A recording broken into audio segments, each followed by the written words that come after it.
Oh,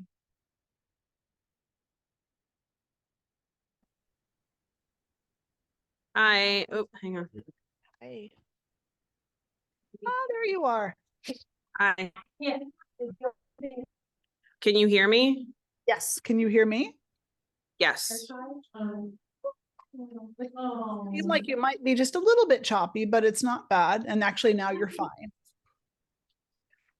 Okay. I'm gonna go to the bathroom. Go ahead. Selena. Oh. So I'm not sure how good so I'm in here and I'm on Kula W. But I can't see Kula Guest from in here now. So there's no alternative network available at all. Okay.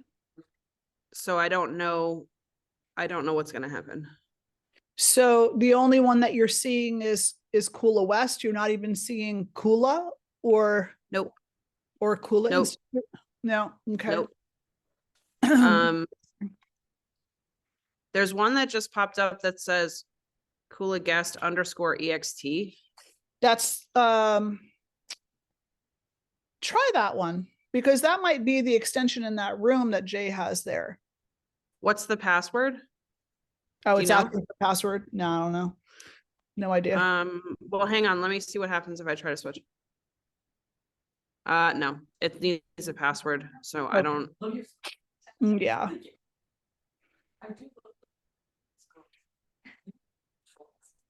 So we're on W.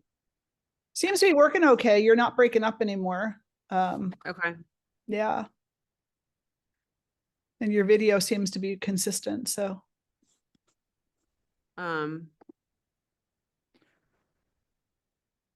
Okay, there's still some people coming in from yeah, from Yen and stuff, so I'll leave it up for and just see how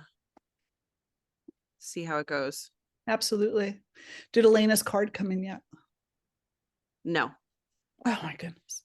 The post is so crazy here. Yeah. The post is so crazy. I'd like to talk to her after we're all done. Okay. Yeah. All right, I'll be back in 1 second because I just need to run to the bathroom real quick. Very good. Hello, everybody. How are you all? So good to see you. Oh my goodness. I miss you all so much. Hello, Miss Elena. I see you sitting back there. Hi. I still see you. I see you. I will always see you. So we'll take a moment. It's not quite time yet, and we'll just give everyone else who might be there a chance to come into the room. And in the meantime, while we're waiting, I'll just share with you that I'll be back in 2 weeks. Not even. Actually, today is the 6th, though. I think 10 days I'll be back. And I'm looking forward to being there and to seeing you all and to taking part in these beautiful Sundays in person, not just online. I just also want to say thank you for your patience. I know that the feed hasn't always been smooth, but we're constantly trying to refine it and bring it to a place where it's working well. And I don't know, I see other people must have some secret because, they do things online and it seems to go without a hitch. So we're either really out of the zone of the internet at the ashram, which was kind of what we were hoping, or I don't know, we just need new equipment at this point. So we'll investigate it. We'll see where it all falls and try to make the best possible arrangements to serve you the best we can, both in person and when we're away. So let's sit tall. We'll close the eyes. Take this moment to arrive. Take this moment to come deep into your intention, whatever that intention is. Put it into your own words. And with each breath in, feel that that intention is taking root in your heart, taking root in your mind, taking root in your expression of this life. And as you breathe out, feel that that intention is being expressed. It's being expressed through the breath, through the way you see, the way you hear, the way you speak, the way you interact with the world, that deep heartfelt intention is being fully expressed as fully as it can in any given moment. And then draw the hands together in front of the heart. And we'll chant the opening mantras. If you know them, please join. Om Shri Guru Bhyo Namaha Hari Om Ganana Antva Ganapati Gum Hava Mahe Kavin Kavinam Upamashravastamam Jyestarajam Brahmanan Brahmanaspata Anavshrinvanutibisidhasadhanam Mahaganapataye Namaha Prano Devi Saraswati Vajebhirvajini Vati Dhinama Vitriyavatu Ano Divo Bruhataf Parvatada Saraswati Ajata Gantu Yagnyam Havan Devi Jujushana Gritachi Shagman Nova Chamushati Shrinotu Vagdevyai Namaha.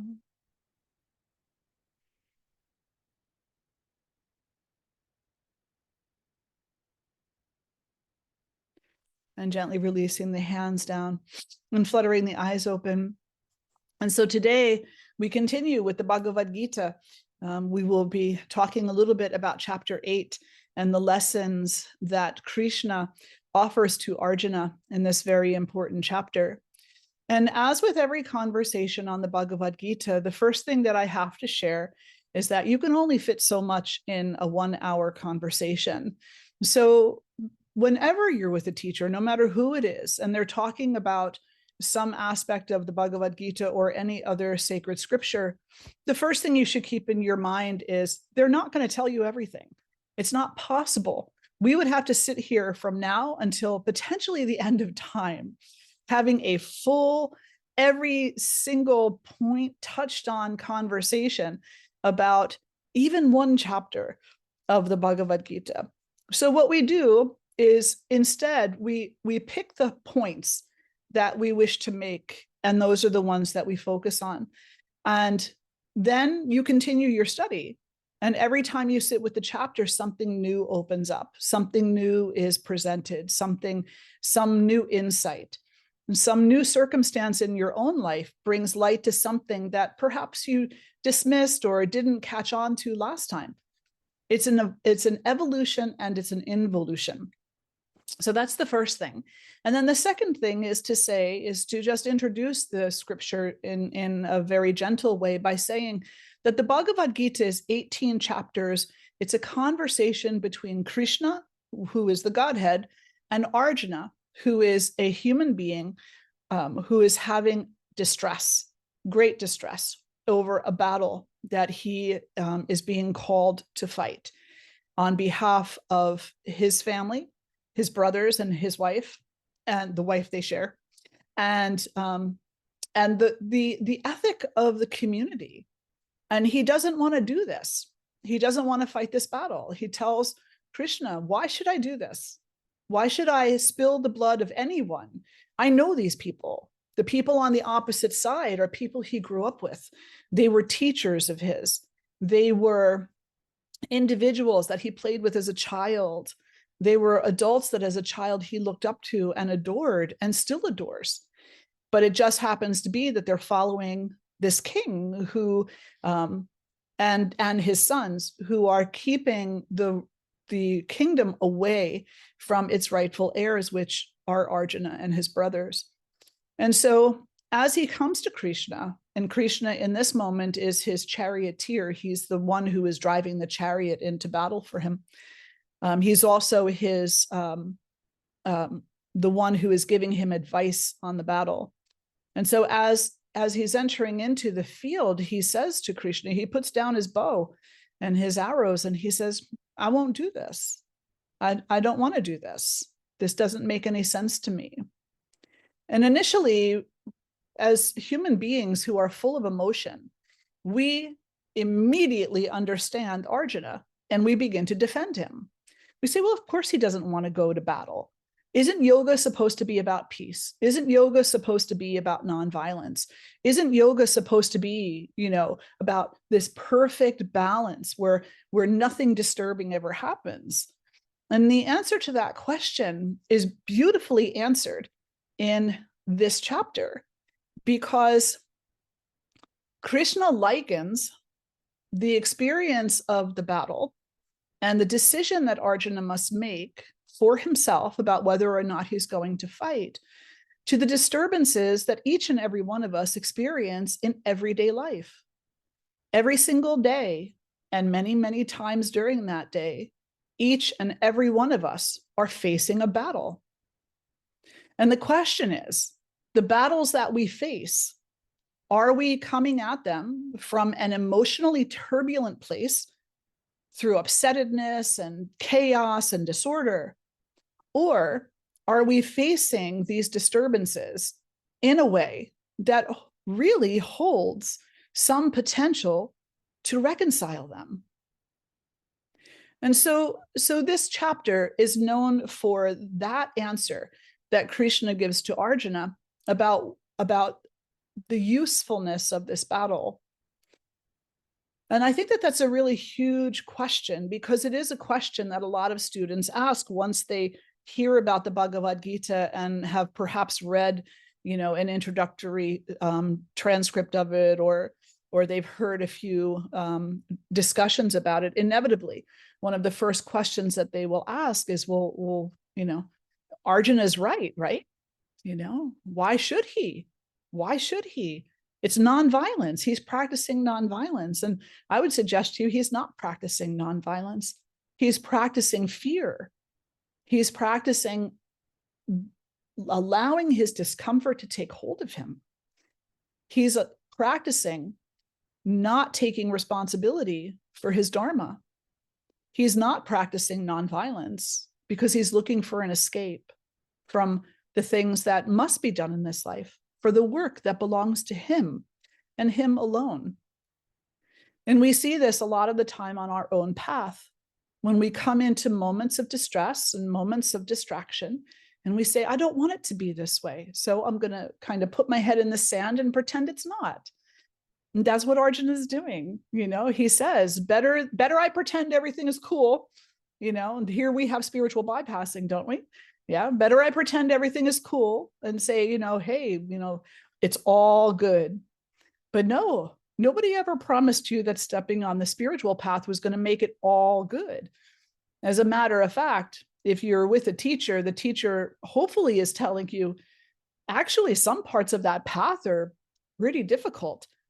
And they get a little bit more difficult the more you begin to understand exactly what it is that you are holding on to and what you have to let go of.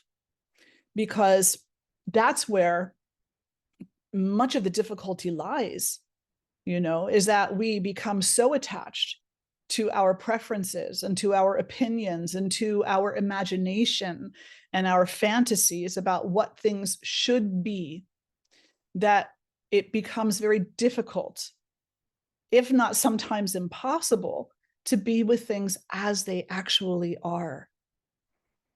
So in this chapter, it is also said that there are 7 questions that are posed.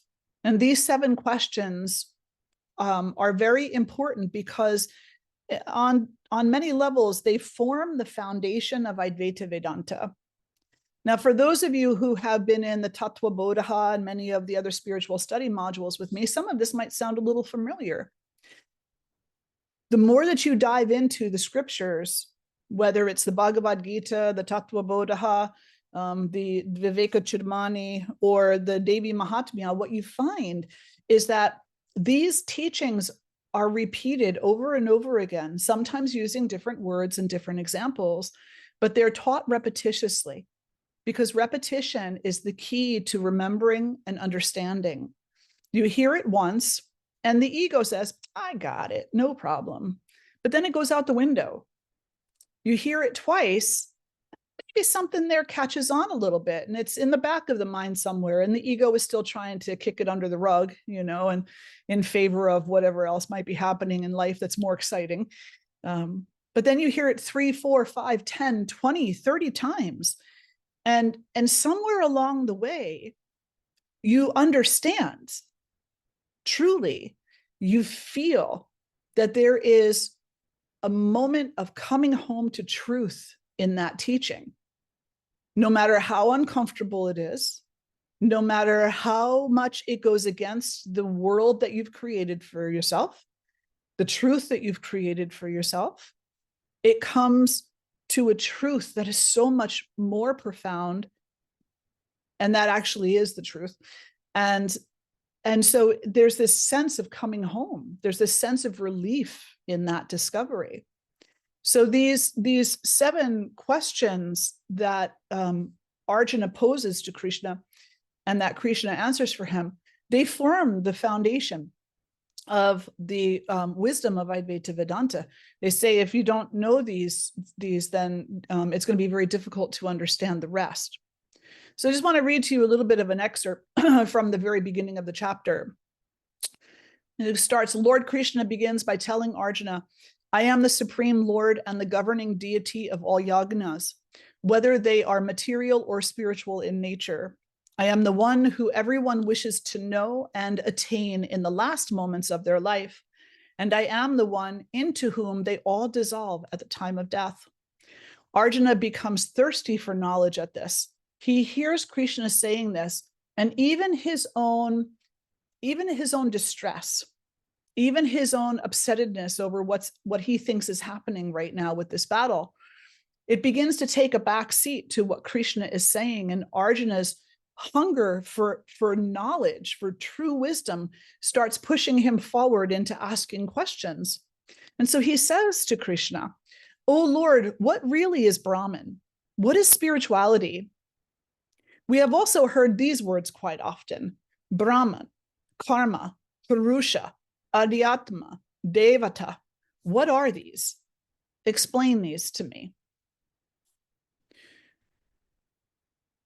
So now we're going to just hold on to that for a moment and go back to the idea that Arjuna and Krishna are on a battlefield, sitting in a chariot, having a very philosophical conversation while everybody else around them is getting ready to go to war, And here they are talking about these words and this wisdom and this, what it is to be a human, what it is to know one's dharma and to follow one's dharma.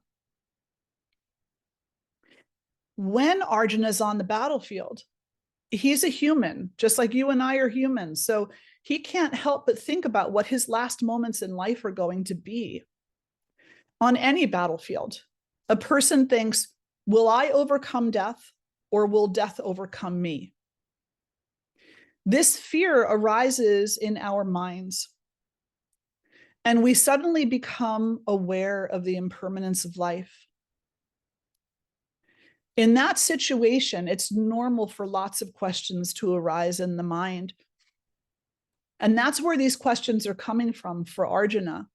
They're arising in his mind as an intense curiosity because he feels that there's a possibility that he may have limited time left. And so he wants to know. We can liken that to if you've ever been in a moment where you weren't sure if you were going to make it out, you may have had questions arise in your own mind, like, did I live well enough? Was I kind enough? Did I find my purpose? Did I leave a mark? Did I change someone's life for the better? Did I make enough reconciliation? How many of you have had a moment in your life like that, where you were in a situation you weren't quite sure if you were going to make it out, and even if you knew you were going to make it out, it still prompted your call to ask questions about the purpose of your life, and if you've on any level met that purpose? Anybody? No? A couple. Yeah, absolutely. Guaranteed, by the time our time runs out, you will all have at least a couple of those experiences in this life, you know, it's just part of our being human. So he starts to ask these questions, and we could say, out of intense curiosity, we can say that he's asking these questions because he recognizes that his time may be limited and he wants to know the truth before the end of this life, because he's being driven, at least on some part, by this idea of life being impermanent and of the outcome not being under his control. And these are very interesting questions that he's chosen to ask, because they're not self-centered necessarily. They are more about a larger picture. Like, what is Brahman? What is Brahman? One of the first things he asks. And so when we're asking ourselves this word, that when we hear it, Brahman, what is that actually? To define it would be to say that it is the supreme, the ultimate. It is that which beyond there is nothing else. It is indestructible. It can never be diminished. It's constant and it is unchanging. It's all pervading. It is the source of all that is. It is the source of the beginning, the middle, and the end. And then it is the source of the beginning again. It is a singular consciousness from which all consciousness emerges. It is called Satchit Ananda, truth, consciousness, and bliss. It is that from which all that has been created came, and all that will diminish goes back to. So this, which is verily everything, without exception, the source of everything, the essence of everything, this is Brahman. So when we're talking about Brahman, we're talking about a concept that is a bit difficult to understand. Because as you're each sitting there in your chair and I'm sitting here in my chair and we're talking about being conscious, we're like, each one of you are conscious in your own way, in your own personalized experience. But yet there is this flow of consciousness that links all of us together, which is both more than the individuated consciousness that you experience and inclusive of it. So it's the same consciousness that flows through each of you. It's the same consciousness that calls a seed to sprout, that calls a calf to be born. It's calving and lambing season here in Ireland, so there's lots of babies around. It's the same consciousness that moves the planets. It's the same consciousness that is responsible for everything, for everything. But that consciousness is indeed so sweet and so that is supreme that it can make itself appear as many. It can make itself appear as Bhakti and Leslie and each one of you. But it's never individuated, Bhakti only, Leslie only, Jaya only. No, you have your individuated experience, but in your heart of hearts, deep within the essence of your being, there's a part of you that knows that you are also all the same. That consciousness is thriving in each and every one of you, undifferentiated, not separated. We call this the basis of the non-dual understanding. Dualistic traditions will say, you have a soul, you have a soul, you have a soul, you have a soul. There's no link between those souls. They're individual souls. You don't share anything about them. You're given the soul, and then the soul goes, to heaven or to hell or wherever it goes to after you die. And it's very, very dualistic. God is different than your soul. Dualistic traditions teach that God is separate from you and that we are all separate from each other. And many of them actually teach that there's a hierarchy. And many of them, interestingly, put humans at the top of that hierarchy.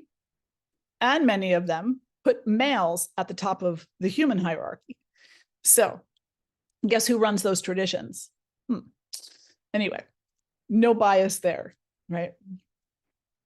So these traditions, and not belittling them in any way or anything like that, every tradition only teaches a segment of the truth, and that includes Hinduism, because the segments of the truth that are presented to the community at any period in time are those things that actually need to be heard to solve the problems that are prevalent in the world during that time.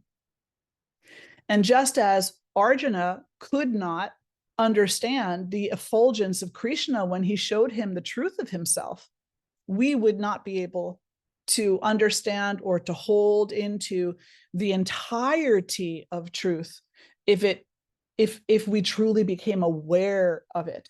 Like, we can sit here and logically talk about unity and logically talk about this one all-pervading consciousness.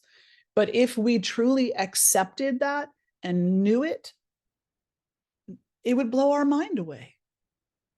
We would not have another doubt. We would not have another sentiment of anger or hatred toward each other.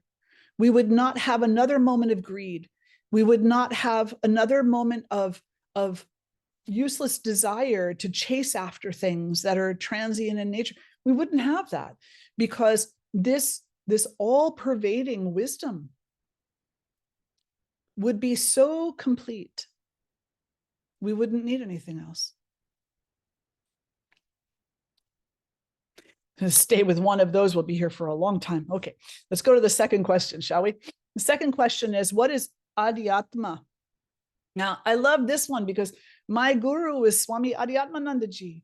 So this is part of his name, Adhyatma. What is the Atman? What is the Adhyatman? And we can look at this and we can actually say, this is also asking, what is spirituality? What is spirituality? And so the Atman is the true nature of the individual. The Adhyatma is the one true self, the one true self. And to be spiritual is to be established in that one true self, is to be established in one's true nature. What is it to be established in one's true nature? Is to be present to the chaotic changeability of the world that the humans create, and that Maya creates, and that the gunas create. But to know that in spite of that chaos, the peace that rests in the deepest recesses of the heart is the truth of who we are. And that even though we can walk through this life and be physically injured, be emotionally injured, we can perceive injury and we can carry it with us in our mental state of mind, that this deeper essence of the true being is beyond all injury. It cannot be injured. And that puts a great, what's the right word? That can bring a great relief to us when it's understood in the proper light. It's not a statement.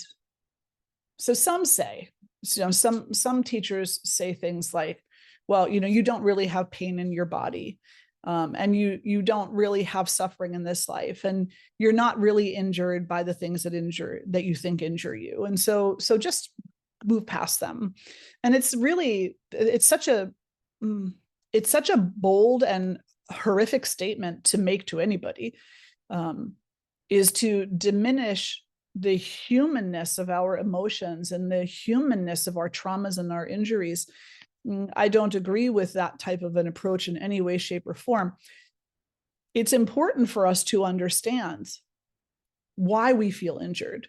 It's important for us to understand why we carry our traumas forward in our hearts and our minds and our emotions. It's important for us to do that work of reconciling ourselves to the experiences that we have in this life.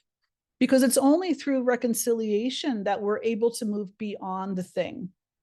Otherwise, we're just carrying around boulders and denying that we're carrying them. You know, I'm sure we've all met somebody in our life who was, I'm healed, I'm healed, I'm healed. And yet every time they would turn around, it would be, they're not acting very healed because they're hurting themselves and others. A healed person hurts nobody. So we have these emotional experiences. We have these traumas. For lack of a fuller conversation right now, I'm going to say it very simply, in order to reconcile them so that we can come to understand that we have choice. We have a choice to deny. We have a choice to embrace. We have a choice to accept the work and to do the work. We have a choice to run away from the work. We have a choice to do the work, to accept the validity of the results of the work in our human state, and then to grow beyond whatever it was that happened to us. Whatever work it is that we've done is to use that as a catalyst to come to know even more of ourselves. If you look at yourself as an onion, then sometimes it's helpful because you don't know everything about the onion. It has so many layers to it. All these experiences that we have in life, all the traumas and all of the happinesses and all of it, it's all little layers. It's little layers that allow us to discover different parts of ourselves, allow us to work on the qualities that need to be refined and strengthened, and allow us to resolve the qualities that aren't serving us and that are not serving others around us. Last thing I'll say about this adhyatma, about one's true nature, is an individual who is established in their own true nature will never say something like this: I've outgrown them. I don't need them anymore. They no longer serve me. Because they would understand how ridiculous that statement actually is. We don't outgrow anybody else. If anything, what we do is, as we blossom spiritually, as we come into a deeper truth of ourselves, we're more called to service. We are more called to witnessing the struggle of others and to praying for them, to serving them in some way, shape, or form, whether it be actually serving them so that they know that we're there supporting them, or serving them through our heart's intention. We don't say, I've outgrown that. I've outgrown that is the ego play, trying to convince you that you've stepped up the ladder one more rung, when in reality, it's just something's gotten swept under the rug. And be mindful, because the higher that we walk up that ladder, the further we have to fall, right? What is karma? Is the next one that Arjuna asks, is what is karma? And so karma is a really interesting word. The word karma just means action. So karma is action. Karma is every single action you will ever take. Karma can also be your feelings and the way that you respond or react to those feelings. The situations that those feelings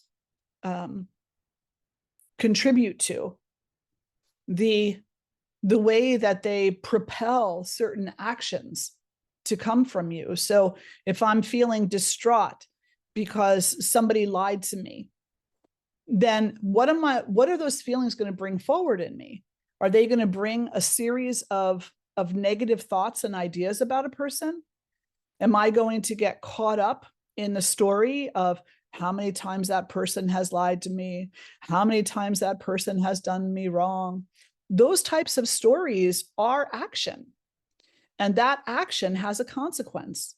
It is a certain kind of an energy that you're putting out into the world. And even though you might say to yourself, well, yeah, but I never said anything to them. It doesn't matter. If you think it, it's already said. If you think it, you have put that out into the universe. So So if you are having feelings and those feelings are causing you to really mull over stories in your own mind and judgments upon other people and saying things that are harmful and hurtful to either elevate yourself or to demean another person or to find some kind of justification for your own behavior, stop yourself right then and there and say to yourself, this is not the proper path for me to be taking. I need to turn in another direction. I need to turn in another direction. Don't look out and point fingers at what others are or are not doing. Point in and ask yourself, what am I doing or not doing? Much of the time when we're busy judging other people, oh, look at that person, they don't eat properly. Oh, look at that person over there. They're not nice enough. Oh, look at that person over there. They're impatient. What we're actually saying, oh my God, I'm like that. Oh my gosh. There are times I don't eat right. There are times that I'm not patient. There are times that I'm not kind. And I don't like that about myself. So I obviously don't like that person. But what we're really saying is, I don't like me. How can we come into a place of adhyatma, of the true self, the innermost self, the deepest essence of the self, which is love, if we don't like ourselves and we hate ourselves, if we despise ourselves and we take that out on other individuals? How can we ever come to truly know ourselves? Got to practice self-love now. It's a difficult path to walk, but you have to start. So every time that you find that you're judging someone else in a critical, harsh way, telling yourself a story about them, remember, it's not just them you're judging, it's also you. And then turn it around. Turn it around and change the story that you're telling yourself. So another way that we can talk about karma is that it also comes from the desires that are arising within you. If you want something, if you long for something, it lends itself to the beginning of a series of events and actions that are meant to get that thing. Part of our svadhyaya, part of our self-study is to slow down and to ask ourselves, in what direction is my desire carrying me? Is it causing me to push people out of the way? I'm sure some of you were around my age and you remember Macy's, and when Macy's used to have their one day a year sale, and people used to go there prepared for battle, like fist fights at the sale tables and all kinds of crazy. I would never go. No, it's like, just like I don't do the whole Black Friday thing either. But literally these things made the headlines, because they wanted that coat, that Yves Saint Laurent, or, that makeup or whatever it happened to be. And so they got it in their mind what they're going to do and who they're going to push out of their way in order to get that thing. And some people might ask, they might say, well, what's wrong with that? Shouldn't we want things? It's perfectly okay to want things. It's not really okay to hurt others in order to get them. It's perfectly okay to have goals and to say, you know what, I really like that jacket a lot. But if I have to hurt somebody in order to get it, then best I let somebody else have it. Because that's not a karma, a karmic weight, a boulder that I want to carry around on my shoulders with me and have to reconcile many times throughout this life in order to learn the value and the truth of charity, generosity, and gratitude. Oftentimes, teachers may say, instead of thinking, how can I get that? Say a prayer that whoever gets it is the one who actually needs it. Whoever receives that is actually the one who needs it. The next question is adhibhuta. So what is adhibhuta? B-H-U-T-A. And so the adhibhuta is anything that is perishable, anything that can ultimately be destroyed. So that's really pretty much everything in this material world and everything in this material universe. Stars and suns and moons come and go, planets come and go, people come and go, trees, plants, flowers, animals come and go. So all of these things, if it's able to come to an end, it's called adibhuta. And so bhuta is element. The element, the 5 elements, earth, air, water, fire, and space, the 5 elements that make up everything that we see in the world. And the elements, they're constantly engaging each other, fighting perhaps for dominance, taking a little break. You know, we can look at the tides and we can see the changeability of things, because sometimes the tides are rolling in and the water becomes very high. Other times the tides are going out and the water becomes almost non-existent. This is the level of change that happens in nature. And you don't sit there and say, well, how come the tides have to change? I don't like the tides changing. I think the tides should always be the same. There's a part of you that understands that the tides must change, that that's healthy for the ecosystem, that it serves a purpose, and that there's some aspect of it that's guided by the moon, and that there's some aspect of it that's guided by other things, and that it supports, the change actually supports. And yet in our own life, as tides are rolling in and rolling out, we're not so understanding. We say it should always be high tide, or it should always be low tide. And we're fickle about that too. We go back and forth, but we typically in our own life, we want things to stay the same. We want to know.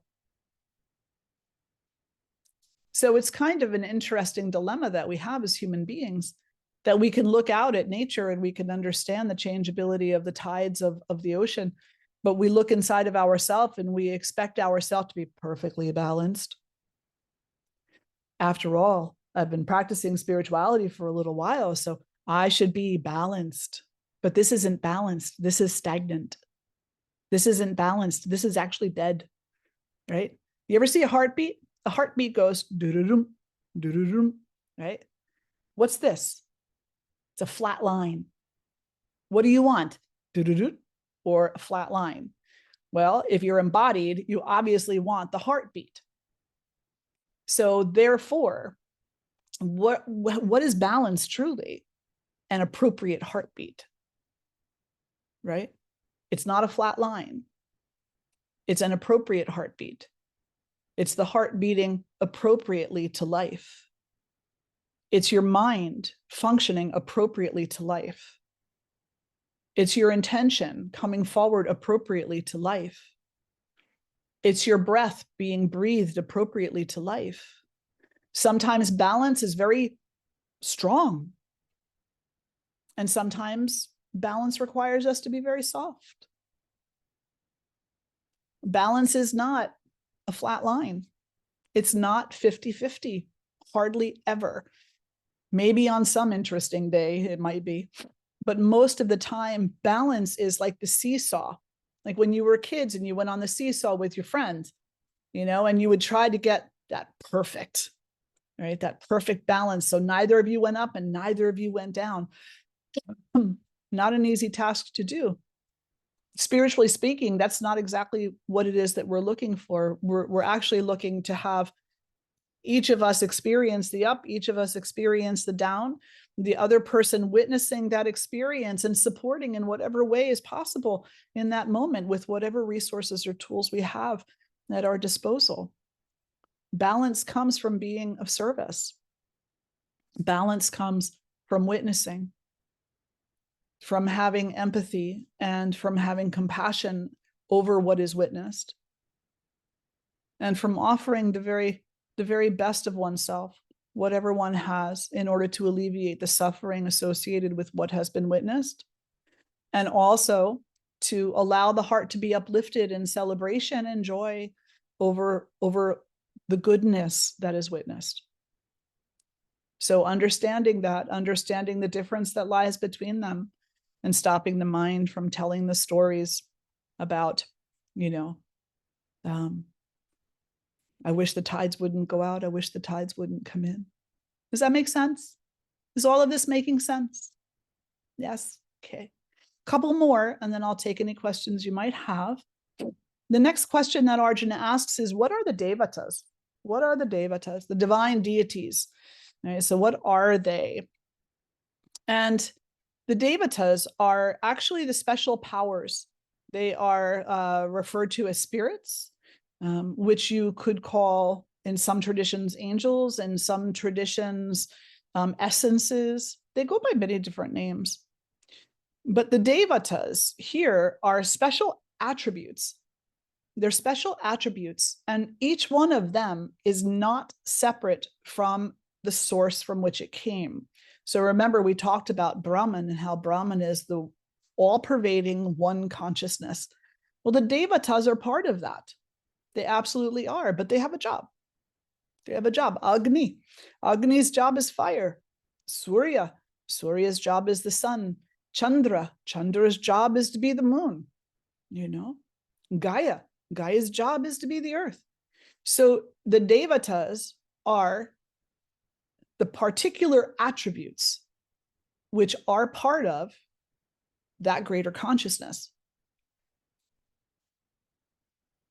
There's a lot of questions sometimes from students, and there's a lot of talk sometimes in other traditions about how yoga is a polytheistic tradition. And even within the tradition, sometimes people will say, oh yeah, there's many gods. This is a polytheistic tradition. It's not actually a polytheistic tradition if you get down to the crux of the situation. We're not saying that Gaia is an individual goddess, which experience and existence has nothing whatsoever to do with that one consciousness called Brahman. In fact, Gaia is part of Brahman. So while we may call the earth Gaia, we may call her Bu, we may call her many different names, we're not saying that she is sovereign in and of herself. We're saying that she is an aspect of sovereignty that comes forth as the beauty of the earth. So if we're following that line of thinking, then the yoga tradition, the Advaita Vedanta tradition, is not polytheistic, it's monotheistic. There is only one. And that one has a multitude of attributes, constantly expressing itself. Just like you constantly express yourself. One day you're a person with straight hair. The next day you're a person with braided hair. Next day you're a person who went and got her hair cut or his hair cut. So now you got short hair. And one day you go to work as a teacher. One day you go to serve in the soup kitchen. Different roles you play, different attributes that are coming forth from you. It's the same exact thing. It's the same thing. So what are the devatas? They are deities. Each one of them can be prayed to and adored, can be praised in their own right, but we should never forget that they are an aspect of that Brahman. They are an aspect of that greater all-pervasive consciousness. They are not superior to it, and they are not different from it. They are actually part of it and brought forward as a result of it. The next is Adidaiva. Adidaiva. Adidaiva is Purusha, that powerful one consciousness, which is present within each one of us. So we have the greater all-pervading consciousness, and then you could look at it abstractly, like each one of us got a little drop of that consciousness within us, and that is Purusha or Adidaiva.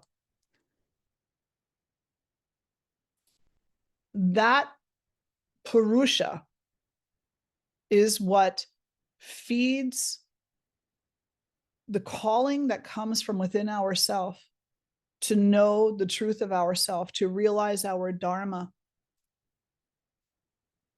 It is the essence of truth that exists within us that is undeniable, even though we try to deny it. That is nagging at us. Remember me, remember, remember. remember. The Adhidaiva, that Purusha. The more we practice, the more concentrated it becomes, the more powerful. It's like, any of you remember the powdered drink Tang? Like that orange powdered drink?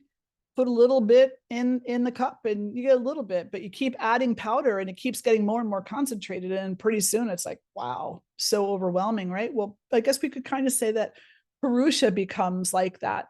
The more we practice, the more we pour our practice into the glass of our being, of our existence, the more powerful Purusha becomes within us, the more we remember, and the less afraid we are of that remembrance. The more you practice, the less afraid you are. The more you practice, the more conducive to understanding and acceptance we become. It's very, very interesting. Very interesting. We also have a question on yagna. Arjuna asks Krishna, he says, what is this yagna? What does this mean? And Krishna says, I'm going to read it to you exactly. He says, it is I who experiences all of these in the physical body. I am the Adi Yagna also. Yagna is that which unites and brings everything together. The one that sees and understands everything is the seer. So Adi Yagna is that which understands and brings all these together. They bring the Adi Bhuta, the Adi Daiva, and the Adi Atma together. The intention is to unite and bring everything together, which intention arises only when one is able to see that these things are thought of as distinct and separate, but they really aren't. That they are actually one. And then Krishna goes on to say to Arjuna, I am that divine principle that emerges and becomes visible when these three unite. All the demigods and goddesses, everything resides within me. So the yagna, which some of us are probably saying to ourselves, I thought that was a ceremony or a ritual, fire ritual. It is. And symbolically, you are the ritual. And everything you do is the ritual. And what you're doing is lighting the fire within you. What fire? The fire of truth, the fire of self-knowledge, the fire of knowledge of Brahman, and the fire necessary, the fire of discipline necessary to bring together the Adi Bhuta, the Adi Daiva, and the Adi Atma, to bring together all the attributes of the self and to begin to understand the wholeness, the oneness. So let's take a moment and just ask if there's any questions so far, because boy, there's a lot in this chapter. There's a lot in this chapter. Casey, do you want to unmute? Okay, should be all set. Wonderful. So what questions or reflections do you have so far? And everything was coming through okay? The feed was good, so there wasn't too much breaking up? Good, good. Wonderful. No questions yet? Yes. Is that Tarini? Yes, Ma. Thank you so much. I just want to say thank you first. This talk today is really hitting my heart pretty powerfully, so thank you for that. You're very welcome. I really am reflecting on the fact of making that connection that karma can be your feelings, and really considering how situations may come up in life that bring about heartache, and right there becomes an inner battle, and how we can think into those feelings and it almost becomes this overindulgence of feelings, and not realizing that we have the power to come back to ourselves, and instead of riding that wave, to come back to that center. We think what we're releasing, but we can find ourselves caught that we're releasing, feeling that we're doing the right thing to let these emotions, these feelings control us. But yet we're just really embedding some of that back into our body instead of coming back to that place of center. Yeah. So that's that's what hit me. And just recognizing and reflecting on my own healing of situations and relationships where I've done that. Mhm. It's very, very powerful reflection. Thank you so much for sharing that. And you know what I'll reply to that is to say, we have this really profound tendency when we're in the midst of doing either spiritual work or psychological work to say, there's rungs in the ladder. And when I get to the third rung, it means that I get to get rid of this thing. It means I get to let it go. And let it go is just a fancy way of saying, get rid of it, push it away, done with it, learned enough, don't need to know anymore. But things that we push away have a tendency to come back to us. Yeah, they do, because they're not reconciled. If they were truly reconciled, you wouldn't feel like you need to get rid of it. And you also wouldn't feel like you need to let it go, right? So that's not actually a complete reconciliation. There may be parts of it that have been reconciled, but then the ego comes forward and says, can you hurry up? Can you hurry up and move this on its way so that we have room for something else, something more pleasant, something more pleasurable, you know? And so like good humans that we are, we tend to try to take the shortcuts, you know, so that we can let it go faster. But again, if we let it go prematurely, it's just going to come back to us, and it'll come back to us in many different ways, in many different forms.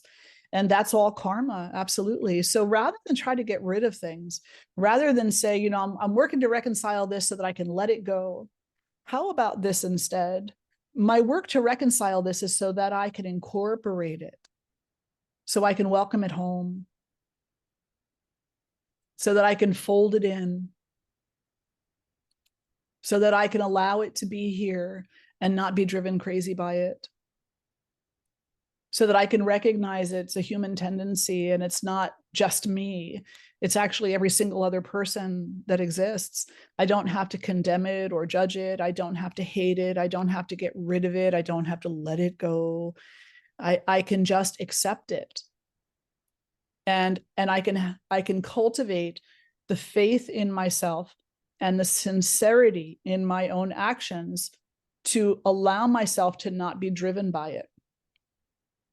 And that's, I think, maybe one of the really hard things is to not be driven by it. And it's not something that happens overnight. It's not something that we're able to just make the choice and say, okay, that's it. I'm not going to be driven by my fear anymore. It doesn't really work that way. There's a moment in time, and there's actually many moments in time where we come into an understanding that our fear isn't reasonable, that our fear isn't providing a strong foundation for a life that falls under whatever we call well lived, that our fear isn't telling us the truth. Little steps along the way where we have these insights about our fear, and with each one of those insights, we begin to see it for what it is. Eventually, we see that our fear is mostly a story. It's mostly a story that's based on the stories we've heard, the movies we've seen, the songs we've sung. It's based on the examples that we've watched in our life. Our fear is actually thinking to ourselves, dear God, I don't want that to happen to me. And so it morphs, you know, it morphs. And if you've gone to see a horror movie, right, you're like sitting in the chair, you're not sitting in the chair going, oh man, I really wish that would happen to me. And nobody wants to be Johnny Depp in that waterbed scene, right? Yeah. But Johnny Depp becomes symbolic of one thing, and the waterbed becomes symbolic of many different things in life. And Freddie becomes symbolic of even more, correct? Yeah. So our fear grows and blooms many different color flowers. And all those flowers have thorns. Every single one of them have thorns, and the thorns we become afraid of also. So instead, we got to back ourselves up and say, well, first of all, why am I watching whatever that movie is, Elm Street or whatever? why am I associating so strongly with this character and with this suffering and with this and with that? How is it that I can move? Are you liking that, Dayananda? Yeah. Yeah. How is it that I can move beyond this attachment to the things that I see, hear, taste, smell, touch? How can I move beyond that attachment into a greater understanding that that fear isn't serving me? It's just a story that's limiting my life. Yeah, I know I went off on a tangent there, as I often do, but your beautiful reflection inspired me, Tarini. So thank you. Very wonderful. Dayananda, what would you like to say? Because you got something. Screen here. There were two other questions that I think we want to get to. But I just kind of wanted to reflect on what she said and have a question for you in terms of, is it possible that we can have errors in thinking that essentially inspire emotions to arise in us?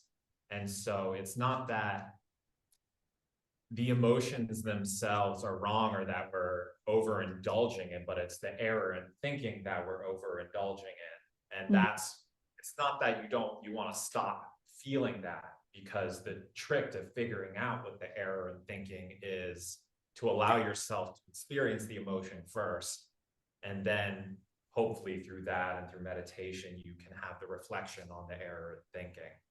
Absolutely. Right? Is that... Everything is error of thinking. Yes.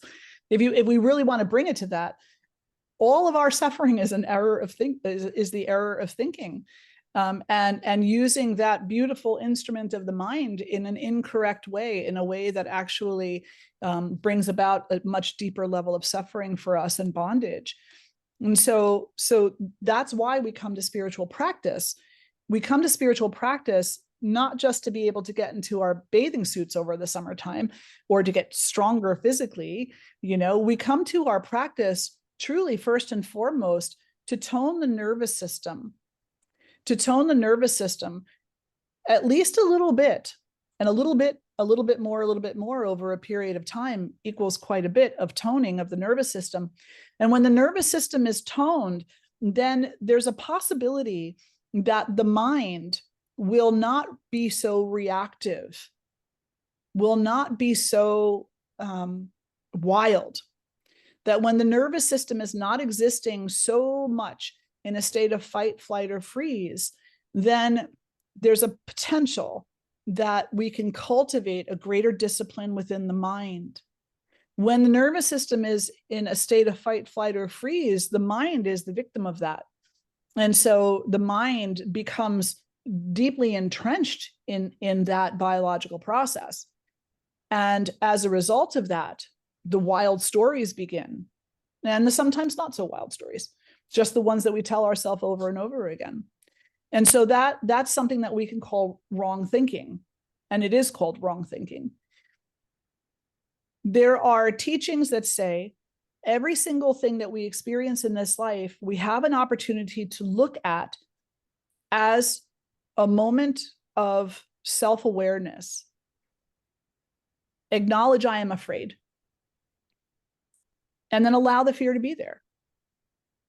So Casey and Scott were here not too long ago, and we took a ride up to Northern Ireland to go to this place called the Carrick Arid. It's a rope bridge that goes from one cliff to the next. And anybody who knows me knows that I'm not a fan of heights. I'm okay in a plane, but not on a rope bridge. So as we're walking out on this cliff, we're getting closer to it, and there's people who are going, there's little kids who are going, and some aren't going. And my aunt is even, she's posting, and she's like, yeah, Shannon went over, but the rest of us stopped. We didn't go. And I'm walking toward this bridge, and I'm like, that fear is there.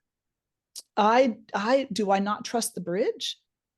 Do I think that for some reason it's going to break just because I'm on it? Where is this fear coming from? And can I breathe through this fear? Can I change the story in my mind from one where I fall 300 feet to, a bloody death, to something where I cultivate courage and I face my fear and I don't allow the story to take me on a wild ride. And so one step at a time, started walking across the bridge. And before I knew it, I was on the other side. And of course, you know, the muscles in your legs are a little wonky after that, right? Because the bridge is very movable. And, you know, then I had to walk back across again. And the interesting thing was that the walk back across was easier than the first time. Because the first time I could have let my fear stop me. And that would have been, in that particular instance, that would have been allowing the story to take control of me. Instead, I acknowledged my fear and I walked across the bridge. And as I walked across the bridge, I recognized that, you know, whatever fear is there, it doesn't need to be there. Now, am I saying that I'm going to rush back there and walk across the bridge again? It's one of those things, you do it once, you don't really need to do it twice, you know? Yeah, unless you find yourself in Costa Rica on a zip line, go for it. It's fun. But it just kind of is going along a little bit with what Dayananda is saying, that yes, you know, it's even thinking that I'm attaching myself to this fear. It's like, change that and ask yourself, where is this fear coming from? Is it coming from something that's real? Is it coming from something that needs me to address it? Is it coming from something that I've totally made up in my mind? Where is it coming from? And let that be the first step toward reconciling the fear, or at least understanding a little bit more, you know, and don't look to get rid of it. Don't look to get rid of it. Look to understand it first. Look then to healing it. Look then to folding it in to the matrix of yourself in a way that is loving and kind and acknowledging that it's part of your humanness. And if you're not afraid of the rope bridge, then you are going to be afraid of something else. So just because I walked across the rope bridge and walked back across it doesn't mean that, you know, my discomfort with heights is completely done, because how many other ways are there to be up high? Up on a ladder, walking along an edge, going up steep stairs. How many different ways are there? There's so many different ways. This is where we become the onion again, and to say, okay, so that's one. But this fear is not gone, you know, it's there, it's part of my humanness. So I'll just address it as it shows up. And I won't hate it, and I won't try to push it away, and I won't condemn it. I'll just say, this is part of my human experience. Let me see if I can befriend it and make it a little bit easier for myself. Compassion, make it a little bit smoother to move through. I know I went off on a tangent again. I think there were two other people who had reflections, Dayananda said. I think good to see you again, by the way. I think my question was answered. I'm really curious about the concept of reconciliation, you know, and how you can achieve reconciliation with things of the past to help you move forward to the future. And I don't know if you can speak to that a little bit. Sure. The past is interesting, right? Because it's done. It no longer exists. And so when we talk about things spiritually, we always kind of want to look at them in different levels. And I usually start at the most practical level, because it's just the easiest one to understand, you know. But for this, let's take it to the ultimate level first, and to say, what good is it to attach ourselves to a past that no longer exists? What good is it? Is it serving you? Is it serving your happiness? Is it serving your personal growth? Or is it like dragging something through life with you? And most times when it's something in the past that's been difficult, not being willing to reconcile is like dragging that burden through life with you, sometimes unnecessarily. because it's no longer happening. And this isn't just coming from the spiritual teachings. Also, many of you know that I have a very tumultuous background. I was experienced great abuse as a child. I was in therapy for many, many years, trying to learn about my trauma, trying to heal from my trauma. And it's a lifelong, many lifetimes long experience that this will be. But you know, there's certain things that were said to me by this amazing counselor that I had back when I was in my early 20s. And the one thing that she said, because at that point in time, I was experiencing chronic nightmares, and I was having a lot of PTSD moments. And so she said, try this. Whenever you feel, and you know what that feeling is when trauma's arising, the re-traumatization of the self is arising, there are certain things that happen. Maybe your hands start to shake, or your eyes start to flutter, or maybe you feel like you're getting warm, or your heart starts beating quickly. It's lots of different things to indicate that you're having an episode. She said, try this. Stop and say to yourself, in this moment, I'm perfectly fine. In this moment, I'm perfectly fine. And say it to yourself over and over again until you know that you're telling yourself the truth. In this moment, I'm perfectly fine. That's no longer happening because the past is done. It's over. And what I'm carrying forward with me is not actually what happened to me as much as it is the echoes of what happened in the past. So just remind yourself, it's no longer happening. And in this moment, I really am okay. It wasn't easy, and it wasn't overnight. And it took a lot more than just that.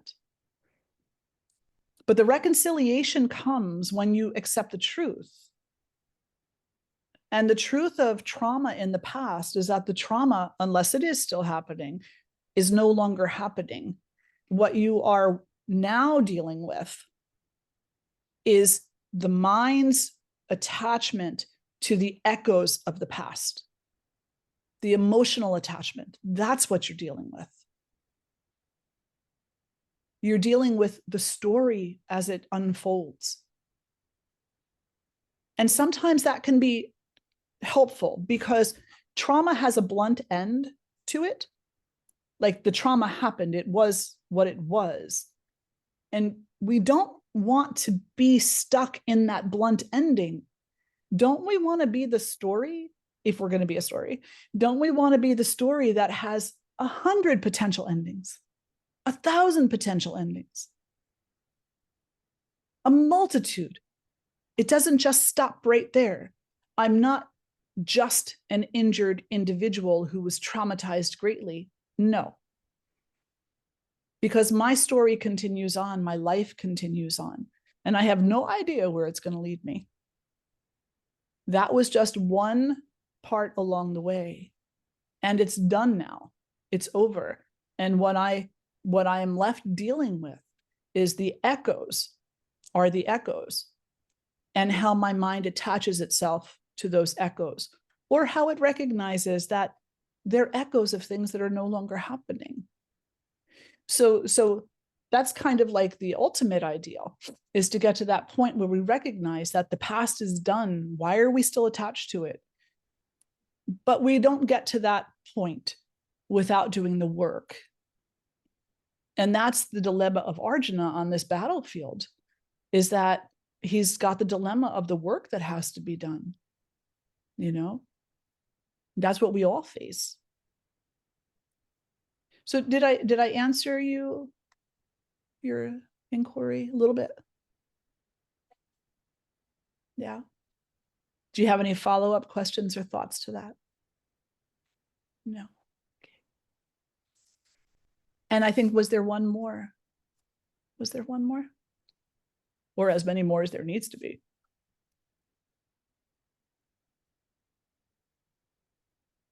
I'm not hearing anything. Raise your hand so I know you're frozen. Dayananda, what were you going to say? I said, we're good. Okay, wonderful. We're all enlightened now. Good to hear. Good to hear. So I just want to close off our session for today by just taking all this information into the conversation between Krishna and Arjuna, where Krishna is telling Arjuna that the spiritual practice is the key. Spiritual practice is the absolute key. Abhyasa, regular practice, is the key. So whether it's that we're dealing with trauma of the past or the trauma of today or perceived traumas for tomorrow, whatever it is that we're doing in order to bring a greater balance to our nervous system, in order to bring a greater balance to our minds and to our hearts, it has to be done regularly. If you only do it on Sunday morning, then you're going to get the Sunday morning effect. You know what the Sunday morning effect is? It doesn't carry through to Monday, Tuesday, Wednesday, Thursday, Friday, or Saturday. It's only good on Sunday. But we want the 7-day effect and the 365 effect and the whole life effect. And therefore, whatever our spiritual practice is, we must do it regularly so that the effect takes hold of us. And the spiritual practices we've talked about before, what is a spiritual practice? It could be your meditation, your yoga asana, your mantra, attending the yajna, the beautiful homa ceremony that was there today. There's so many different things that can be your practice. Your practice should uplift you, not make you happy, as in satisfied, but uplift your heart to the place where you feel in some level of inspired and hopeful. Hopeful of what? That you can allow the past to be what it is, allow the future to be what it will be, and bring yourself more divinely into the present moment, into what's actually happening right now, and be more present to that and less absent. So let's sit tall, and we'll close the eyes.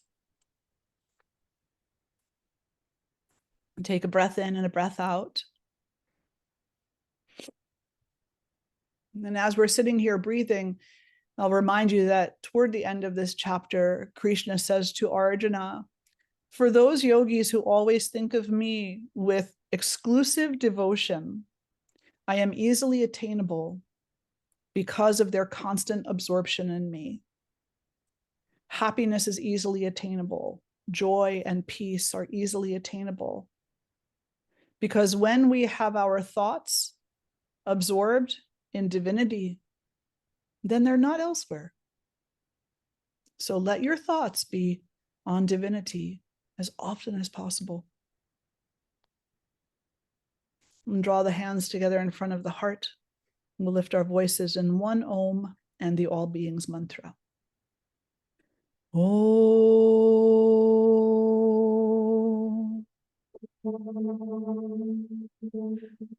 Loka samasta sukino bhavantu. Loka samasta sukino bhavantu.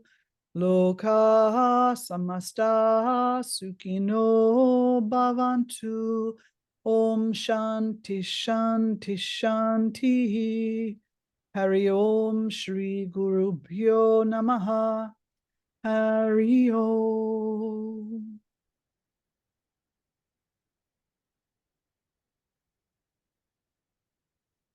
Thank you all so much for being here today. So good to see each and every one of you. If you had your brunch or if you're going to go have it now, remember to show everyone in the kitchen some love and some gratitude for their service to nourishing you and feeding you. Thank you for being a part of this weekend. For those of you who were there, either serving or experiencing in any way, the beautiful offerings by Gita and Bhakti and the Mas and the Babas and all of it. And Tarini, that morning yoga class, such a beautiful offering for everyone. And Dayananda, your morning yoga class, so many beautiful things to share and to experience. So thank you all for being there. Just love each other. So just love each other. And we'll see you next time. Be well. Namaste.